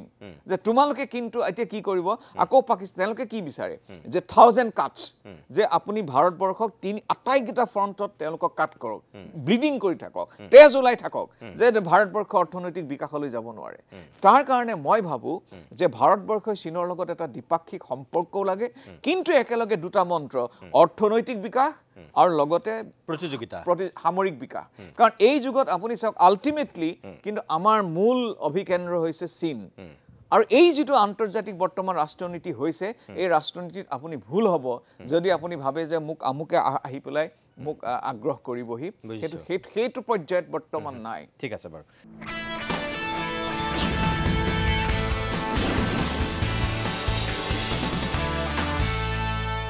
শেহতীয়াকৈ এটা কথা আপুনি চাগে মন কৰিছে যে সামাজিক মাধ্যমত ভাৰতৰ যেটো স্থিতি এই স্থিতিটোক লৈ পেলাই বহুতৰ অকমান আপত্তি আছে আনকি নৰেন্দ্ৰ মোদীক ইন্দিৰা গান্ধীৰ লগতো তুলনা কৰিছে মই আপোনাক কওঁ যে এতিয়ালৈকে কাশ্মীৰৰ লগত ইস্যুটোক লৈ পাকিস্তানৰ লগত আমাৰ তিনিখন যুদ্ধ হৈছে ইন্দিৰা গান্ধী প্ৰাইম মিনিষ্টাৰ থকাৰ সময়ত যেটো স্থিতি আছিল তেখেতৰ এটা বহুতেই কৈছে যে আজি যদি ইন্দিৰা গান্ধী থাকিলেহেঁতেন এই 3 দিনতে যুদ্ধবিৰতি নহলহেঁতেন আৰু যেটো আমি পাকিস্তানক এখিকনি দিয়াটো বিচাৰিছিলোঁ এহেকা ভালকে পালেহেঁতেন ককাল ভাগি গ'লহেঁতেন এইটো পৰ্যায়ত এৰি নিদিলেহেঁতেন আপুনি কি বুলি ভাবে যে ইন্দিৰা গান্ধী থকা হলে সঁচাকে কি এতিয়াৰ পজিশনতকৈ বলা বেলেগ হলহেঁতেন নেকি স্থিতিটো মানে it is to the credit of Indira Gandhi যে তেখেতৰ এইটো এটা প্ৰাপ্য যে সেই সময়ত পাকিস্তানৰ দুটা ভাগত বিভক্ত হ'ল কিন্তু মই ভাবো এই যেটো সিদ্ধান্তটো অতি সৰলীকৃত এটা সৰলীকৃত সিদ্ধান্ত এই কাৰণে যে ইন্দিৰা গান্ধীয়ে বেছি কৰিছিলে তেওঁ বেছি মানে কৃতিত্ব দাবিদাৰ হয় সেইটো সময়ত তেওঁ এগ্ৰেছিভ তেওঁ হেতু কৰি পাইছে হেতু প্ৰাপ্য ভাৰতবৰ্ষ এটা আঞ্চলিক স্থিতি এটা তেওঁ দিবলৈ ইন্দিৰা গান্ধীয়ে সক্ষম হৈছিল তাত কোনো দ্বিমত নাই কিন্তু তাতে কেইটামান কথা আছে তেতিয়াৰ পৰিস্থিতি আৰু এতিয়াৰ পৰিস্থিতিৰ মাজত বহুত পাৰ্থক্য প্ৰথম কথা পাকিস্তান তেতিয়া নিউক্লিয়াৰ পাৱাৰ নাছিলে দ্বিতীয় কথা চীনৰ তেতিয়া এটা অদ্ভুত এটা এটা মানে অস্থিৰ অৱস্থা আছিল তেতিয়া তেওঁলোকৰ কালচাৰেল ৰিভলিউচন হৈছিল 67 মানৰ পৰা আৰু তেওঁলোকৰ তাত সাংঘাতিক বিত্তীয় সংকট মানুহ মিলিয়ন মানুহ মৰিছিল তেওঁলোকৰ তাত বিভিন্ন ঘটনা আৰু ইন্টাৰনেল সংঘাতত তেতিয়া নিজেই চীন বিধ্বস্ত আছিল গতে চীন আগৰ চীন এতিয়াৰ চীন তেতিয়া নাছিল গতিকে আপুনি যদি মন কৰে পাকিস্তান আছিল এখন তেওঁলোকৰ নিজৰ মাজতে আৰু যেটো মুক্তি বাহিনীৰ লগত যেটো যুদ্ধ হৈছিল আৰু পৰমাণু নথকা ৰাষ্ট্ৰ এখন পৰমাণু নথকাৰ ইমান দূৰৰ পৰা ইষ্ট পাকিস্তানক কন্ট্ৰোল কৰাটো অতি ডিফিকাল্ট কঠিন কাম গতিকে সেই সময়ত পাকিস্তানৰ যেটো আছিল কিন্তু তৎসত্ত্বেও ইন্দিৰা গান্ধী এটা ভূমিকা আছিল হেতু মই না নকৰ কিন্তু বৰ্তমান পৰিস্থিতিৰ লগত হেতু মিলাব নোৱাৰি সেই সময়ত আমেৰিকা পাকিস্তানৰ সহযোগী আছিল যদিও কিন্তু আমেৰিকাই তেতিয়া কোনো তেওঁলোকক সহাৰি নিদিলে কাৰণ আপোনাৰ ইষ্ট পাকিস্তানত পূব পাকিস্তানত ইমান এটা ডাঙৰ অভ্যুত্থান হ'ল সেই অভ্যুত্থানক কিন্তু ওয়েষ্ট পাকিস্তানে মানে কোনো কন্ট্ৰোল কৰিব নিয়ন্ত্ৰণ কৰিব নোৱাৰিছিল এটো এটা পাৰ্ট দ্বিতীয় পাৰ্ট হ'ল নিতুমনি আচ্ছা যদি আপুনি ইমান এটা কনভিন্সিং ভিক্টৰি কৰিলে সাংঘাতিক এটা জয় লাভ কৰিলে তাত কিন্তু উত্তৰ পূবে কি পালে উত্তৰ পূবে অসমে আটাইতকৈ ডাঙৰ বলি হ'ল আমাৰ বাংলাদেশ হোৱাৰ পিছত কিয় মই যিখন মোৰ সিএ কিতাপ তাত দেখিব অসমে 71 চন 25 মাৰ্চ নহয় জানো গ্ৰহণ কৰিব লগা হ'ল কিয় এই কাৰণে গ্ৰহণ কৰিব লগা হ'ল যে আপুনি মানে লাহে লাহে মন কৰিব একদম ক্লিয়াৰ কাট হোম মিনিষ্ট্ৰীৰ ৰিকগনিশ্যন আছো যেতিয়া আমাৰ আগৰ পৰা যেতিয়া ডিসকাশনবোৰ হৈ থাকে এটা কথা কৈছিলে যে 71-25 আগত কিন্তু কোনো কাট অফ ডেট ল'ব নোৱাৰা কোনো কাট অফ ডেট ল'ব নোৱাৰা কিয় ল'ব নোৱাৰা তেতিয়াবা পাকিস্তান জন্ম হৈ কি কয় বাংলাদেশ জন্ম হৈছে আমি তেওঁলোকক সহায় কৰিছিল তাৰ পিছৰ মানুহখিনিয়ে আমি কিন্তু হেৰি কৰিম গতি অসমৰ কি লাভ হ'ল দ্বিতীয়তে আপুনি মন কৰক আমাৰ চিটাগং পোৰ্ট অসমৰ আটাইতকৈ অৰ্থনীতিৰ আমাৰ একদম মেৰু আছিল যাৰ জৰিয়তে আমাৰ গোটেই বিশ্বলৈ আমাৰ হেৰি গৈছিল বাণিজ্য গৈছিল হেতু আমি কিয় নিশ্চিতকৰণ কৰিব নোৱাৰিলো তৃতীয়তে আমাৰ যেটো আপোনাৰ চিকেন স্নেক বুলি কয় 22 কিলোমিটাৰ যেটো হেৰি কিয় আমি এটা পথ বাংলাদেশৰ লগত সহযোগিতা কৰি অলপ অঞ্চলটো বহল কৰি আমাৰ অৰ্থনৈতিকভাৱে চলাচল যাতে কৰিব পাৰোঁ অকল কিয় শিলিগুৰি কেন্দ্ৰিক সেইটো হৈ থাকিলে সেইখিনি আমি কিয় কৰিব নোৱাৰিলোঁ লগে লগে আপুনি মন কৰক কিয় আমি তাত এখন ইছলামিক ৰাষ্ট্ৰৰ পৰিৱৰ্তে এখন ধৰ্মনিৰপেক্ষ ৰাষ্ট্ৰ কিয় তাত সুনিশ্চিত কৰিব নোৱাৰিলোঁ কাৰণ ইন্দিৰা গান্ধীৰ ইমান প্ৰভাৱ আছিলে যে তেওঁ অলপ দিনৰ পিছত এখন ইছলামিক কাণ্ট্ৰি হৈ গৈ পুনৰ মিলিটাৰী অভ্যুত্থান হ'ল গতিকে আমি যিটো কৈছোঁ তেতিয়া হয়তো আমি যদি প্ৰশ্ন সুধিলেহেঁতেন চেলুট টু ইন্দিৰা গান্ধী কিন্তু আজি ইন ৰিট্ৰস্পেক্ট আমি যদি ঘূৰি চাওঁ বহুত কৰিবলগীয়া মই আপোনাৰ কথাটো বুজি পাইছোঁ কিন্তু তাৰ মাজতো বহুতে এনেকৈ ভাবিছে যে এইটোৱে সুবৰ্ণ সুযোগ আছিল যে সিফালে বেলুচসকলে যিহেতু একদম বিদ্ৰোহ কৰি পেলাই পাকিস্তানক বৰবাদ কৰি দিবলৈ চেষ্টা কৰিছে এইখিনি সময়ত নৰেন্দ্ৰ মোদীয়ে সেই সুবৰ্ণ সুযোগটো ল'ব লাগিছিল এক প্ৰকাৰ সেইফালে বেলুচিস্তান যদি তেওঁলোকক স্বাধীন কৰি দিয়াত ভাৰতে যদি সহযোগিতা আগবঢ়াই দিলেহেঁতেন সেইফালে পাকিস্তান নিজৰ মাজতে কাজিয়া লাগি বিধ্বস্ত হ'লহেঁতেন 2 নম্বৰ এইটোৱে সুবৰ্ণ সুযোগ আছিল পিঅ'কিটো দখল কৰা যিহেতু আজিও নৰেন্দ্ৰ মোদীয়ে কৈছে কালিও কৈছে যে যদি পাকিস্তানৰ লগত আলোচনা হয় তেনেহ'লে দুটা কাৰণত হ'ব এক পিঅ'কি 2 সন্ত্ৰাসবাদ তেওঁ কালি আপুনি নিজৰ ভাষণ শুনিছে যে তেজ আৰু পানী কেতিয়াও একেলগে নবয় সন্ত্ৰাসবাদ আৰু বাণিজ্য কেতিয়াও একেলগে নহয় সন্ত্ৰাস আৰু আলোচনা কেতিয়াও একেলগে নহ'ব তেওঁ স্পষ্ট কৰিছে মোৰ কথা হ'ল এতিয়া আপোনাক মই যিটো সুধিছোঁ যে এই যে কাশ্মীৰক লৈ 3খন যুদ্ধ হ'ল আপুনি চাওক মোতকৈ বেছি ভালকৈ জানিব এটা সময়ততো ভাৰতীয় সেনা গৈ লাহোৰ পাই গৈছিলগৈ লাহোৰ দখল কৰিবলৈ গৈছিল এখন যুদ্ধত দখল কৰিছিলে দিয়কচোন গৈ ভাৰতীয় সেনা তাত পোৱাগৈ নাছিল জানো পাইছিলে 65ত কিন্তু যেতিয়া আন্তঃৰাষ্ট্ৰীয় মহলৰ যিটো হেঁচা আহিল তেতিয়া আকৌ ভাৰতীয় সেনা থমকি ৰ'ব লগা হ'ল নতুন দিল্লীৰ পৰা নিৰ্দেশ গ'ল ৰখি গ'ল সেই সময়তো ভাৰতীয় সেনা যেনেকৈ মৰেলি ভাগি পৰিছিল আপুনি নাভাবেনে এতিয়াও সেনা বাহিনী ক'ৰবাত আমাৰ ভাগি পৰিছে যিটো কাৰণে এতিয়া মোদীয়ে আজি গৈ পেলাই সেনাৰ লগত গৈ পেলাই একদম তেওঁ ভাৰত মাতাক জয় দিবলগীয়া হৈছে বা একদম উৎসাহ দিবলৈ চেষ্টা কৰিছে যে ভাৰতীয় সেনাৰ যাতে মনোবল নাভাগে হয়তো ভাৰতীয় সেনাই বিচাৰিছিল আৰু এক ঠেকেচাত দিবলৈ কিন্তু যিহেতু আন্তঃৰাষ্ট্ৰীয় হেঁচা অহাৰ লগে লগে মোদীয়ে সেও মানি ল'লে মানে আপুনি যিটো কথা ক'লে চাওক এতিয়া আমাৰ সেনা গৈ পেলাই তাত পাইছিলেগৈ তেতিয়াও আমি কৰিব নোৱাৰিলোঁ হয় বা আমাৰ চাওক আমি বাংলাদেশ সৃষ্টি কৰিলোঁ তেতিয়াও কিন্তু বাংলাদেশক আমাৰ লগ কৰি ল'ব নোৱাৰিলোঁ গতিকে চাওক গোটেই আন্তৰ্জাতিক যিটো ৰাজনীতি আন্তৰ্জাতিক ৰাজনীতিটো আচলতে আপুনি যি মন যায় তাকে কৰিব নোৱাৰে কাৰণ আপুনি যদি সেইটো লৈ ল'লেহেঁতেন তাৰ পিছৰ প্ৰক্ৰিয়াটো কি হ'লহেঁতেন এতিয়া আপুনি ধৰি লওক এতিয়া বেলুচিস্তানৰ কথা কৈছে বেলুচ হৈছে আটাইতকৈ ডাঙৰ এৰিয়া পাকিস্তানৰ বেলুচসকলৰ যথেষ্ট তেওঁলোকৰ হেৰি আছে তেওঁলোকৰ অভিযোগ আছে তেওঁলোকৰ আনকি কাশ্মীৰক লৈ পেলাই যেনেকৈ আমাৰ এক্সেছন কৰা হৈছিলে বেলুচসকলৰ তেনেকুৱা বিষয় আছে কিন্তু বেলুচিস্তানৰ যিটো আজি তেওঁলোকৰ যিটো আক্ৰমণ সেই আক্ৰমণটো আপোনাৰ এনেকুৱা পৰ্যায়লৈ পোৱা গৈ নাই যিটো বাংলাদেশৰ লগত কৰিব পাৰি বা আপুনি কাশ্মীৰৰ লগত যিটো আপুনি 89ৰ পৰিস্থিতিলৈ যোৱাগৈ নাই কাৰণ এতিয়াও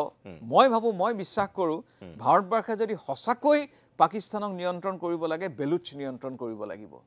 তাৰ কাৰণে ভাৰতে দৰকাৰ হ'লে আফগানিস্তানৰ তালিবানৰ লগত প্ৰয়োজন হ'লে হাত মিলাব হয়তো গোপনে কৰিবলগীয়া হ'ব পাৰেগৈ আপুনি যিটো কৈছে যিটো এতিয়া পাকিস্তানে ভাৰতবৰ্ষৰ 1000 কাট ভৰি ব্লিডিং কৰিব খুজিছে সেইটো কৰিবলগীয়া হ'ব আচলতে চাওক আপুনি ভাৰতবৰ্ষৰ যি মন যায় it's not a video' game আপুনি চাওক যুদ্ধ বস্তুটো এনেকুৱা ইয়াত আন্তৰ্জাতিক আইন আছে এতিয়া নিয়ম মতে পাকিস্তানে কি কৰি আছে পাকিস্তানে কৈছে যে ভাৰতীয় আন্তঃৰাষ্ট্ৰীয় আইন উলংঘা কৰি আমাৰ ভিতৰলৈ আহি এয়াৰ ষ্ট্ৰাইক কৰি মানুহ মাৰিছে এয়াৰ ফ'ৰ্চ আমাৰ ধ্বংস কৰিছে আমাৰ সাৰ্বভৌমত্ব বিনষ্ট কৰিছে গতিকে এই পৰিস্থিতিত আপুনি চাওক কেইবাটাও কথা আছে আপোনাৰ আৰৱ ব্লকৰ কথা আছে যি মুহূৰ্তত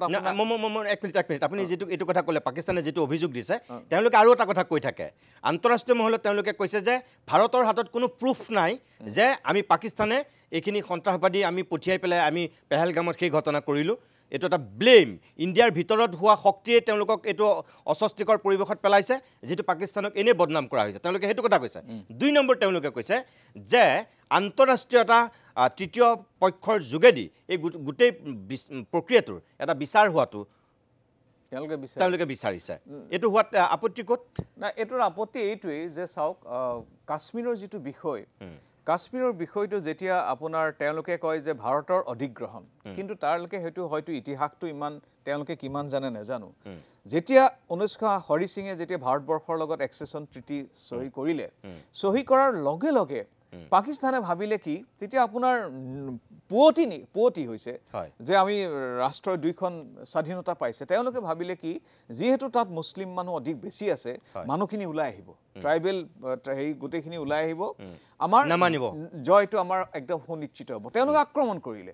আক্ৰমণ কৰোঁতে হৰি সিঙৰ উপায় নাইকিয়া হ'ল তেওঁ ভাৰতৰ নেহেৰুৰ সহায় বিচাৰিলে পেটেল হতা আৰম্ভ কৰি তেওঁলোকে তালে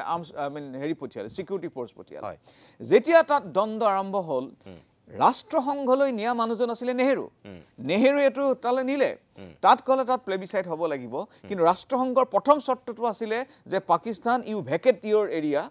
আৰু ভাৰতে প্ৰপৰ্চনেট তাত আৰ্মি ৰাখিব প্ৰপৰ্চনেট কিন্তু পাকিস্তানে পিঅ'কেৰ পৰা নগলে তেতিয়া ভাৰতে তাত এৰি অহাৰ প্ৰশ্নই নুঠে গতিকে তেওঁলোকে যেটো কাৰণে জৱাহৰলাল নেহৰুক সমালোচনা কৰি থকা হয় যেটো কথা যেটো তেওঁ কি ৰাষ্ট্ৰ আৰু দ্বিতীয় কথা চাও নিতুমণি আজি যদি আপুনি চাই যে আত্মনিয়ন্ত্ৰণৰ অধিকাৰৰ কথা যেটো কৈ আহা হৈছে এইটো প্ৰযোজ্য হৈছিল 1947 চনৰ আগৰ পৰ্যায়ত য'ত বিভিন্ন কলোনিয়েল উপনিবেশিক দেশৰ বিৰুদ্ধে তৃতীয় বিশ্বৰ দেশসমূহে যুঁজ কৰিছিল কিন্তু তাৰ পিছত এনে ধৰণে কোনোবা আত্মনিয়ন্ত্ৰণৰ অধিকাৰ সাব্যস্ত কৰি স্বতন্ত্ৰ স্বাধীন ৰাষ্ট্ৰ হোৱাৰ অধিকাৰ আমি হেৰি নাই ইনষ্টেন্সেস কম আছে ইষ্ট টিমোৰ হৈছিল কিন্তু হেতু ইণ্ডোনেছিয়া এগ্ৰি হৈছিল আৰু তাত বিগ পাৱাৰ ইনভলভ আছিল সাউথ সুদান হৈছে বিগ পাৱাৰ ইনভলভ হৈছে কিন্তু নিজৰ আন্দোলনৰ জৰিয়তে সহস্ত্ৰ সংগ্ৰামৰ জৰিয়তে স্বাধীন দেশ হোৱাৰ উদাহৰণ একেবাৰে কম হেতু গতিকে নোৱাৰে গতিকে তেওঁলোকে কৈছে তেওঁলোক তাত হেৰি নহয় তেওঁলোকে আৰম্ভণিৰ পৰা তেওঁলোক ফ্ৰীডম ফাইটাৰ্ছ বুলি কয় তেওঁলোক সহস্ত্ৰ বিপ্লৱী নহয় ফ্ৰীডম ফাইটাৰ্ছ আৰু মন কৰক মই আগৰ উদাহৰণ বাদ দিলো আমি শেষ কৰিম জাস্ট কেইদিনমান ভাইস মাৰ্শাল ঔৰংজেব আহমেদে কৈছিলে যে 2019 চনত আমি যে 40 জন সিআৰপিএফ মানুহক মাৰিছিলো এইখিনি কি আছিল আমাৰ টেকটিক্যাল ব্ৰিলিয়েন্স আছিল বুলি কৈছে তেওঁলোকৰ নিজৰ এয়াৰ মাৰ্শাল বিলৱাল ভুট্টোৱে যেতিয়া তেওঁলোকৰ খাজুৱা আসিফ তেওঁলোকৰ ডিফেন্স মিনিষ্টাৰে ক'লে যে আমি আমেৰিকাই বেয়া কামবোৰ আমি কৰি আছো অৰ্থাৎ আমি তেওঁলোক সশস্ত্ৰ বাহিনীক সহায় কৰি আছো সেই কথাটোক আকৌ সমৰ্থন দিলে বিলৱাল ভুট্টোৱে যে হয় পাকিস্তানে এনেকুৱা বেয়া কাম কৰি আছে তাৰ পিছত মন কৰক আনকি ডেপুটি প্ৰাইম মিনিষ্টাৰ পাকিস্তানে ইছাৰ ধাৰ যিজন আপোনাৰ ফৰেন মিনিষ্টাৰ তেওঁ এটা সাংঘাতিক কথা কৈছে and I quote those who carried our attacks in Jammu and Kashmir Pahalgam district on April 22 might be freedom fighters unquote তেওঁলোক ফ্ৰীডম ফাইটাৰ বুলি অভিহিত কৰিছে গতিকে ইমানবোৰ যুক্তি থকাৰ পিছত আৰু বাৰম্বাৰ আপুনি পাঞ্জাব আপোনাৰ মুম্বাই এটেক হ'ল দিল্লী এটেক হ'ল আপোনাৰ কাশ্মীৰ পাৰ্লিয়ামেণ্ট এটেক হ'ল আপুনি তেওঁলোকক ৰছিয়াৰ দিয়ে ঘড়ী পাই তেওঁলোকে কি কৰে নাই এইটো আমি নাই কৰা চাওক 103 ডিগ্ৰী যেতিয়া এজন মানুহে জ্বৰ উঠি টপ হেৰি হৈ থাকে আপুনি পানী দিবলগীয়া হয় তেওঁৰ জ্বৰ উঠিছে নাই হেতু জানিবৰ কাৰণে আপুনি এজন মেডিচিন এক্সপাৰ্ট নহলেও হ'ব হয় গতি এই কথাটো আমি ভাৰতবৰ্ষই বাৰু ডিনাই কৰিলে আপুনি ইন্টাৰনেশ্যনেল যিমানবোৰ জাৰ্নেল আছে যিমানবিলাক কিতাপ আছে অন্য লাগে ষ্টিফেন কোহেনৰ আপুনি কিতাপখন পঢ়ক সুমিত গাংগুলী এলেন ব্লাংক এই মানুহবিলাকে কি কৰিছে কেনেকৈ পাকিস্তানে 1990 চনৰ পৰা প্ৰথমতে আছিল ইয়াসিন মালিক জেকেএলএফ সেই জেকেএলএফৰ পৰা সম্পূৰ্ণ কৰ্তৃত্ব কাঢ়ি ল'লে বেনেজীৰ ভুট্টোৱে তেতিয়া কাঢ়ি লৈ পেলাই লস্কৰী তৈবা এই গোটেই যিটো আপোনাৰ আফগান মুজাহিদিন বিলাকক পাকিস্তানলৈ পঠিয়াই দিলে গতিকে এইবোৰ জল পট এইবোৰ মই কোৱাৰ কথা নহয় আন্তৰ্জাতিক পৰ্যায়ৰ যিকোনো এখন কিতাপ মেলি লওক তাত আপোনালোকে দেখিব যে কেনেকৈ পাকিস্তান ইনচাৰ্জেন্ট আৰ্মি বুলি কৈছে তাৰমানে আপুনি ক'ব বিচাৰিছে যে পিঅ'কেটো দখল কৰাটো যিমান যি হলো আজিৰ দিনত ইমান সহজ নহয় এটো আপুনি ক'বলে সহজ মানে ৰাজনৈতিকভাৱে হয়তো মোদিও ক'ব পাৰে কিন্তু মূল দৃষ্টিত ই এটা আন্তৰ্জাতিক ব্যৱস্থাটো চাওক ইতিমধ্যে আপুনি কৈছে যে আমাৰ হাতত হেৰি কমি আহিছে গতি আমি সবল হ'ব লাগিব কিন্তু পিঅ'কে আমি লৈ লম এটো কিমান দূৰ মানে আই ডোন্ট নো ঠিক আছে মই একদম শেষ কৰিছো এটা একেবাৰে এটাই মই শেষত আপোনাক কৈছো যে এই কাশ্মীৰক লৈ এতিয়ালৈকে তিনিখন যুদ্ধ হৈছে আপুনি ভাবেনে যে কেতিয়াবা শেষ হ'ব নে অনন্ত কাললৈ এটো এটা নুখুকোৱা ঘাঁ হিচাপে ভাৰতৰ থাকি যাব একদম এটা বাক্যত মই ভাবো এটো পাকিস্তানৰ যেটো তেওঁলোকৰ যেটো লক্ষ্য ইয়াক কাশ্মীৰক ধ্বংস কৰাটো বা তেওঁলোকৰ লগ লোৱাটো এটো তেওঁলোকৰ আসলতে জম্মু কাশ্মীৰৰ নৰ্মেলাইজ হওক সেইটো তেওঁলোকৰ লক্ষ্য নহয় 1989 চনত মই জাষ্ট 2 মিনিটত শেষ কৰিম ইয়াছিন মালিকে কি ক'লে আমি এখন স্বতন্ত্ৰ কাশ্মীৰ লাগে যেটো পাকিস্তানে ক'লে নহব স্বতন্ত্ৰ নহয় তোমালোকে পাকিস্তানৰ লগত অধীনত থাকিব লাগিব তেতিয়াৰ পৰা পাকিস্তানৰ তাত জিহাদী আৰম্ভ হ'ল গতি পাকিস্তানৰ এটো এটা আপোনাৰ ঘৰিয়ালৰ চকু পানী টুকি আছে কিন্তু আপুনি মন কৰক 60 দশক 70 দশক 80 দশকত আপুনি হিন্দী সিনেমাত কি ৰোমান্টিক গান বুলি ক'লে ক'ত পায় ये खूबसूरत ये कश्मीर है एबो इमान धुनिया गान बिला कोत আছে ভূস্বৰ্গ ঠিক তেনেকৈ যোৱা 3 বছৰ 4 বছৰত আপুনি যদি কাশ্মীৰত মন কৰে এটা নৰমালাইজেশন হৈ গৈছিল আপুনি যদি এটা নাগালেণ্ডলৈ চাই নাগালেণ্ডে এটা প্ৰজন্মই আজি শক্তিশালী সহস্ত্ৰ সংগ্ৰাম দেখা নাই আজি নাগালেণ্ডৰ লৰাছলি দিল্লী দেখিব বেংগালোৰ দেখিব ঠিক তেনেকৈ আজি এটো উমৰ আব্দুল্লাহ নিজে কৈছে যে আমি হোটেল বিলাক আৰম্ভ হৈছিল শিকাৰীবোৰ চৰা আৰম্ভ কৰিছে মই নিজে গৈ আহিছিল পৰ্যটন গৈ আহিছে আমি নিজেও এইকিনতে যাম বুলি ভাবিছিলো গতি সব মানুহে যে এই যেটো সহস্ত্ৰ সংগ্ৰাম আপুনি যদি তাক হেইটুকে যদি জিপাল কৰি তুলে অন্য অনগল বাহিৰৰ পৰা অস্ত্ৰ আহি থাকে অস্ত্ৰৰ জনজননী চলি থাকিব কিন্তু আমি পৰ্যায়ক্ৰমে শান্তিৰ এটা যদি বাতাবৰণ আহে অৰ্থনৈতিক যদি বিকাশ হয় যেটো আপোনাৰ কাশ্মীৰত হৈছিল কাশ্মীৰৰ মানুহে এতিয়া লাহে লাহে এটো এটা পৰিস্থিতিলৈ আগবাঢ়িছে মই ভাবো জম্মু এণ্ড কাশ্মীৰৰ ভৱিষ্যত ভাল হ'ব ঠিক আছে মই ধন্যবাদ জনাইছো মোৰ বহুখিনি কথা আসলতে আপোনাক সুধিবলৈ থাকি গ'ল সময় শেষ হৈছে যেহেতু কেতিয়াবা আকৌ আমি দৰকাৰ হলে আপোনাক মাতিম আহিব লাগিব আমি এইখিনি কথা পাতিম প্ৰিয় দৰ্শক শেহতীয়াকৈ ভাৰত আৰু পাকিস্তানৰ মাজত যেটো পৰিবেশৰ সূচনা হৈছে সেই সন্দৰ্ভতে এগৰাকী ৰাজনীতি বিজ্ঞানৰ এসময়ৰ অধ্যাপক এটা গুৱাহাটী বিশ্ববিদ্যালয়ৰ উপাচাৰ্য আৰু ৰাজনীতিৰ বিশ্লেষক শিক্ষাবিদ হিচাপে ডক্টৰ ননীগোপাল মহন্তৰ চিন্তাটো কেনেকুৱা বক্তব্য কি সেয়া নিজেও জানিলো আৰু আপোনালোককো জনালো শেষত এটাই কম যে এখেতে কোৱাৰ উপৰিও এনেকুৱা আৰু কিছু দিশ হয়তো থাকিব পাৰে যেটো কথা আমি এতিয়ালৈকে নাজানো ভাৰত যেহেতু তৃতীয় অৰ্থনীতিৰ দেশ হ'বলৈ চেষ্টা কৰি আছে এই যুদ্ধখন এইখিনিতেই থমকি ৰোৱাত সেই তৃতীয় অৰ্থনীতিৰ দেশ হ'বলৈ গৈ থকা চিন্তাটোও কৰবাত এটা ক্ৰিয়া কৰিব পাৰে যেটো কথা হয়তো আমি ভবা নাই নৰেন্দ্ৰ মোদীয়ে জানিব আমাৰ গোটেই প্ৰশাসন ব্যৱস্থাটোৱে জানিব বাহিৰৰ পৰা ক'বলৈ তেনেই সহজ ভিতৰৰ কথাটো ইমান সহজ নহয় যেটো কথা বাহিৰত চৰ্চা হৈছে আনকি বৈদেশিক সচিবগৰাকীকো যি ধৰণে মানুহে কুকুৰে কাট নখকৈ সমালোচনা কৰিছে বা প্ৰধানমন্ত্ৰীকো সমালোচনা কৰিছে এখিনি সময়ত আসলতে সমালোচনা কৰাতকৈ আমি গোটেই দেশবাসী আমি মোদীৰ কাষত থিয় দিয়া উচিত আমাৰ ভাৰতৰ প্ৰশাসন যন্ত্ৰটোৰ ওচৰত থিয় দিয়া উচিত সমালোচনা নহয় সহযোগিতাৰেহে বাকিখিনি বিচাৰ আপোনালোকে কৰিব আজিৰ অভিমত ইমানতে সামৰিছো নমস্কাৰ